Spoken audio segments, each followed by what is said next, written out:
अस्सलामु अलैकुम रहमतुल्लाहि व बरकातुहू। नाज़रीन, कैसे हैं आप लोग? उम्मीद करता हूँ खैरियत से होंगे। नाज़रीन, वीडियो को ऊपर मत करना, एक बार ज़रूर देखना। मुफ्ती साहब क्या फरमा रहे हैं? ग्राहक आया था, वो बोला 6 दिनार दूंगा। अम्मी बोली अगर आज जाओ दोबारा लेकर के, आज अगर आ जाए तो कह देना कि ठीक है। वो फिर दोबारा ग्राहक आया, कहा कितनी कीमत है? कहा 6 दिनार। कहा मैं 12 दूंगा। कहा फिर मैं अम्मी से पूछूंगा, क्योंकि अम्मी ने कहा था सौदा पड़ने से पहले मुझको पूछना जरूरी है। ये फर्मा बरदार बेटा, बाप नेक था, माँ नेक है, अब बेटा भी नेक है। बाप लफा शूटिंग करने वाला माँ छोड़े, अब बेटा महा लफा शूटिंग, अब बेटी महा छोड़े। बाप एक बार फिल्म देखा, बेटा 10 बार देखता है। माँ एक बार 10 मर्दों का मुंह देखा, अब बेटियां 50 मर्दों के साथ झूल रही है। इसलिए नेक बन, जैसी जमीन वैसी फसल, जैसा दरख्त वैसा फल। माँ रहे रात भर सजदा करने वाली, बाप रहे मुजाहिद, तब बेटा 90 लाख को कलमा पढ़ाने वाला मोइनुद्दीन अजमेरी पैदा हुआ। इस औलाद को अच्छी पैदा करने के लिए माँ जमीन है, उसी जमीन से बच्चा पैदा होता है। माँ को नेक चुनना, फिर मुंह मत देखना, दांत मत देखना, नाक मत देखना, कैरेक्टर देखना, किरदार देखना। जवान हुई थी 18 साल में, शादी हो रही 38 साल में, या 30 साल जो गाड़ी लेट चल रही है, गाड़ी कहाँ कहाँ ठोकर खाई है, कहाँ कहाँ गाड़ी पंचर हुई है, कहाँ क्या हुआ है, उसको देखना। वरना सड़ी हुई माँ, सड़ा हुआ बच्चा। बाप नेक है, माँ नेक है, बच्चा कितना वफादार है। बोला 12 दिन हम दूंगा। कहा मैं माँ से पूछूंगा। फिर माँ के पास आया। माँ एक वली की बीवी थी, वह समझ गई ये इंसान नहीं, लगता है कोई फरिश्ता है। अब क्या हुआ? माँ बोली बेटा बाजार जाना, अगर ग्राहक अगर वही आ जाए, कह देना कि हुजूर आप ही बताइए इस गाय का मैं क्या करूं, आप ही बताइए इसकी कीमत कितनी होगी। फिर तीसरे दिन बाजार ले गया, वही ग्राहक आया। अब माँ ने कह दिया था जब आए तो कह देना। जब वो आया, कहा कितनी कीमत है? कहा आप खुद बताएं कि कितनी कीमत होगी इसकी। अब उसने कहा जाओ जाओ इसकी गाय को घर लेके जाओ, बाजार में नहीं बेचना। बनी इस्राइल के लोग गाय ढूंढते हुए आ रहे हैं।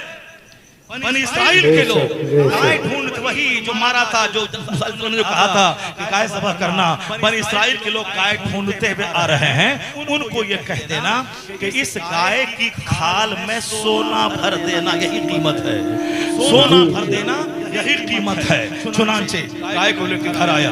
दूसरे दिन बनी इस्राइल के लोग ढूंढते ढूंढते ढूंढते उस रास्ते से गुजरे, गाय पर नजर पड़ी। बोला अरे यही गाय तो है, इसका रंग वैसा है जैसा मूसा अलैहिस्सलाम ने कहा है, इसकी उम्र सब कुछ सारा फिक्र वही है। बस मिल गया, गाय मिल गई, गाय मिल गई, गाय मिल गई। चुनांच का कौन मालिक कौन है? वो नौजवान आया। कहा कितनी कीमत है? कहा इसकी कीमत है गाय की खाल में उतना गोल्ड भर दो इसको, यही कीमत है। क्योंकि बहुत वो लोग मार पीट किया है, कत्ल किया है, और बहुत से लोग कहते थे कि मरने के बाद जिंदा का खाओ पियो चले जाओ। अब ये अकीदा कैसा है, उसको बताने के लिए कि ज्यादा चूं चोरा का क्या नतीजा, क्या अंजाम होता है।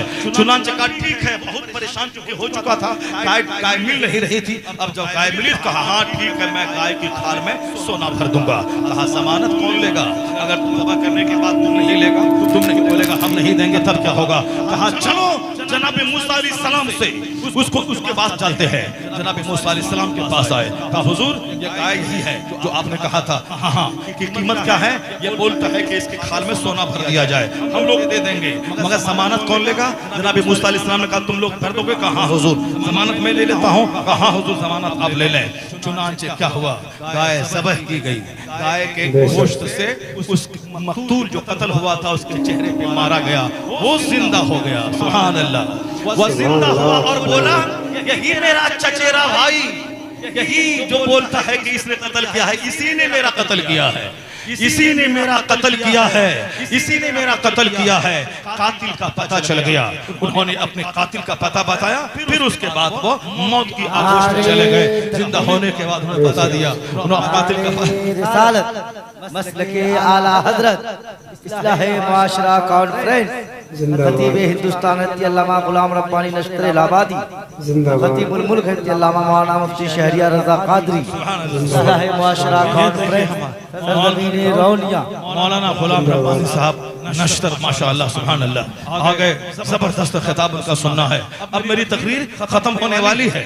मैं एक चैप्टर तो आपके सामने बयान किया, इसको थोड़ी और वजाहत से बयान कर देता हूँ। फिर वो हदीस पाक माँ बहन बेटी के लिए, उसके बाद फिर आपके लिए एक हदीस, फिर मेरी तकरीर खत्म। उसके बाद मौलाना गुलाम रब्बानी साहब आएंगे और ये अख्तबाई नात पढ़ेंगे, वो सब पढ़ेंगे। एक जबरदस्त माहौल आपने बनाया है खिताबत सुनने का माशाअल्लाह। हमारे मौलाना गुलाम रब्बानी साहब हैं, आज बिल्कुल मूड में है। ये इतना जबरदस्त खिताब ये करेंगे आपके सामने कि आप सुनकर बाग बाग हो जाएंगे। एक बार बोले जोर से सुभान अल्लाह, बोले ला इलाहा इल्लल्लाह। गुलाम रब्बानी साहब कौन बोलता है? सीमांचल के लोग जो है सिर्फ नाम सुन के भाग जाते हैं और तकरीर नहीं सुनते हैं। आज इन लोगों ने एक रिकॉर्ड बनाया है, तो तकरीर सुनी जाएगी और आज पूरे सीमांचल में यह माहौल पैदा होगा। सारा हिंदुस्तान को यहाँ से मैसेज मिलेगा कि सिर्फ वो एक ही बात रट रट के बोलने से काम नहीं चलेगा, नाचने कूदने से काम नहीं चलेगा। कुरान सुना जाएगा, हदीस सुनी जाएगी, अमल किया जाएगा, अच्छा मुसलमान बना जाएगा। सुभान अल्लाह। अब क्या हुआ? वह शख्स तो जिंदा हो गया। जिंदा होने के बाद बताया यह मेरा कातिल है। वह कातिल पकड़ा गया और अल्लाह फरमाता है यह सारी बात बयान करने के बाद, कज़ालिका युह्यिल मौता, इसी तरह अल्लाह मौत के बाद तुम्हें दोबारा जिंदा करेगा। जो अकीदा कमजोर हो रहा था कि मरने के बाद कुछ होगा कि नहीं होगा, जिंदा करके दोबारा हिसाब लिया जाएगा कि नहीं लिया जाएगा। इस वाकया से अल्लाह तबारक व तआला अपने बंदों को बता दिया कि वो अल्लाह जिसने इस मकतूल को जिंदा किया, वही अल्लाह तुम्हें मौत देने के बाद दोबारा जिंदा करेगा। वयुनब्बिउकुम, और वह तुम्हें बता देगा जो कुछ तुम दुनिया में करते थे वह सब तुम्हारे सामने आ जाएगा। अल्लाह तबारक व तआला नेक बंदों को नेक सिला देता है। बेटा माँ का फर्मा बरदार था, बेटा बाप का फर्मा बरदार था। अब बाप नेक था, नेक बाप का सिला उनकी औलाद को यह मिला कि गाय की खाल में सोना भर के बनी इस्राइल के लोगों ने दे दिया। इतना दिया कि बरस तक के लिए उनकी औलाद के लिए काफी हो गया। इसका मतलब बाप अगर नेक हो तो उसका इनाम बच्चों को मिलता है। अगर माँ का फर्मा बरदार हो बच्चा, उसका इनाम अल्लाह की तरफ से मिलता है। अगर बाप हो शराबी, अगर बाप हो कैंसर से पीड़ित, अगर बाप हो ज़िनाकार, तो इसका मतलब है वो तो खुद अज़ाब में मुब्तला होगा ही, लेकिन मनहूस बाप की नहूसत उसकी औलाद में भी चली जाएगी। उसकी औलाद जलील होगी, उसकी औलाद रुस्वा होगी। इसलिए सिर्फ लज्जत के लिए शादी मत करना, शादी करना नेक औलाद के लिए, सालेह औलाद के लिए, फर्मा बरदार औलाद के लिए। अब ऐसी औलाद पैदा होगी कैसे? सुने मेरी माँ बहन बेटियां, हुजूर ने क्या फरमाया? अल मरअतु इज़ा सल्लत खम्सहा व सामत शहरहा व हसनत फरजहा व ताअत बालहा। ये चार काम औरत करे, सिर्फ इसको ना रोजी रोटी कमानी है, शौहर जिम्मेदार है, इनको काम सिर्फ करना है 5 वक्त नमाज पाबंदी से पढ़े, पाबंदी से पढ़े। इज़ा सल्लत खम्सहा, ये 5 वक्त पाबंदी से नमाज पढ़े। रात भर अल्लाह गहरी नींद दिया 8 घंटे, अब 8 घंटे नींद की नेमत से फायदा उठाने के बाद दुकान मकान खेत खलियान, मर्द भी औरत भी, मर्द बाद में जाए, औरत हाथ में झाड़ू और बर्तन बाद में ले। सबसे पहले जिस रब ने 8 घंटे की नींद की दौलत दी, उठने के बाद सबसे पहले उस रब को सजदा करना है। ये नमाज फजर रात की नेमतों का शुक्राना है। फजर से जोहर तक 8 घंटे कोई काम नहीं, जोहर में नमाज पढ़ना है। 8 घंटे कोई नमाज फर्ज नहीं, जोहर पढ़ना है। ये 8 घंटे की नेमत का शुक्राना, जिस रब ने हाथ दिया, जबान दी, पांव दिए, सारा पार्ट दिया। अब जोहर में उस रब को सजदा, 4 घंटे के बाद अस्र में सजदा, 2 घंटे के बाद मगरिब में सजदा, 2 घंटे के बाद इशा में सजदा। इशा से लेके फजर तक कोई नमाज फर्ज नहीं, वह सोने का टाइम है। फजर से लेके जोहर तक कोई नमाज फर्ज नहीं, वह काम का टाइम है। तो यह 5 नमाजें 24 घंटे की नेमतों का शुक्राना है। यह हर मुसलमान अक्लमंद, आकिल, बालिग, औरत, मर्द, शहरी, देहाती, बीमार, तंदुरुस्त, बादशाह, रियाया, सब पर फर्ज है। ज़कात सब पर फर्ज नहीं जो साहिब माल है, हज सब पर फर्ज नहीं जो साहिब इस्तिताअत है, रोजा साल में 1 महीना, मगर नमाज ये 24 घंटे जो अल्लाह की नेमतों से फायदा उठाते हैं उसी का शुक्राना है।